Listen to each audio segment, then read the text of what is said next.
লাখপতি হতে পারোনি, কোনো আফসোস করো না। একটা বিল্ডিং এর মালিক হতে পারোনি, কোনো দুঃখ করো না। তুমি একটা ফার্স্ট ক্লাস রেজাল্ট নাই তোমার, কোনো আফসোস করো না। তোমার একটা গাড়ি নাই, কোনো দুঃখ করো না। একটা মোটরসাইকেল থাকলে সুন্দরে চলতে পারতাম, নাই, কোনো দুঃখ করো না। লিকাইলা তাসাউ আলা মা ফাতাকুম, যা ছুটে গেছে কখনো এর জন্য কোনো চিন্তাগ্রস্ত হইও না, হইলে লসে পড়বা। পৃথিবী কিছু না পেলে এটা এই যোগ্য নয় যে পৃথিবীর কিছু না পেলে সেটার জন্য তুমি কাঁদবে, দুঃখ করবে। এই যোগ্যতা পৃথিবীর কোনো জিনিসের নাই। এত বড় মূল্য পৃথিবীর কোনো জিনিসের নাই যে সেটা না পেলে তুমি দুঃখ করবে।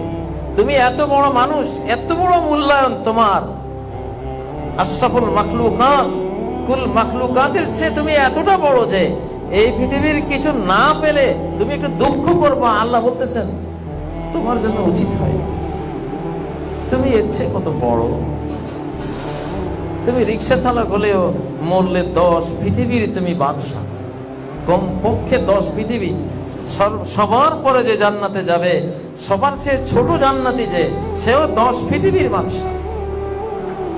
কি হারালে তুমি? এত বড় হয়ে 10 পৃথিবীর বাদশা হয়ে একটা বিল্ডিং এর জন্য কাঁদলে, আফসোস করলে, একটা মোটরসাইকেলের জন্য মনটা ভার, কেমন হলো? তোমার শানে এটা মানায় না। ওয়ালা তাফরাহু বিমা আতাকুম, পৃথিবীর কিছু পেলেও এর জন্য আনন্দিত হয়েও না।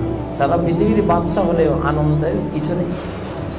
সারা পৃথিবীটা যদি মূল্যায়ন করা হয়, মূল্যায়ন করতে যদি দেয়া হয় ওই আল্লাহর কাছে, যিনি এই পৃথিবীর স্রষ্টা, পৃথিবীর কি মূল্য হতে পারে? পৃথিবীর এক একটা বালুকণা থেকে এক একটা সোনার পাহাড় পর্যন্ত যার সৃষ্টি, সে আল্লাহকে যদি মূল্যায়ন করতে দেয়া হয়, পৃথিবীর মূল্য কত আল্লাহ তাআলা আপনি জানেন।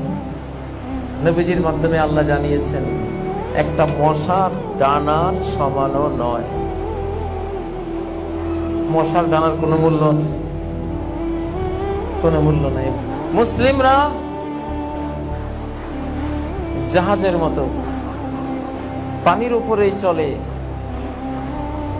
কিন্তু ভেতরে পানিকে প্রবেশ করতে দেয় না।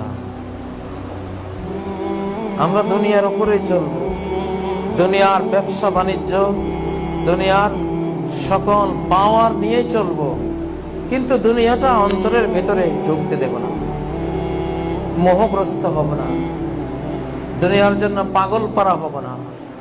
আপনার মনো জগতে পৃথিবীটা নাথিং থাকবে, দেহের জগতে পৃথিবী আছে, থাকুক। সাগরের জাহাজের মতো সে পানির উপরে ভাসে, সাগর মহাসাগরের উপরে ভাসে, কিন্তু এক বিন্দু পানিও তার পাটাতন ভেদ করে, তার তলা ভেদ করে ভিতরে ঢোকার অনুমতি নাই। নৌকাতে ঢুকলেও জোর করে ঢুকে, আবার সেচে ফেলে দেয়। ঢুকলি কেন? এই জন্য সেচে ফেলে দেয়।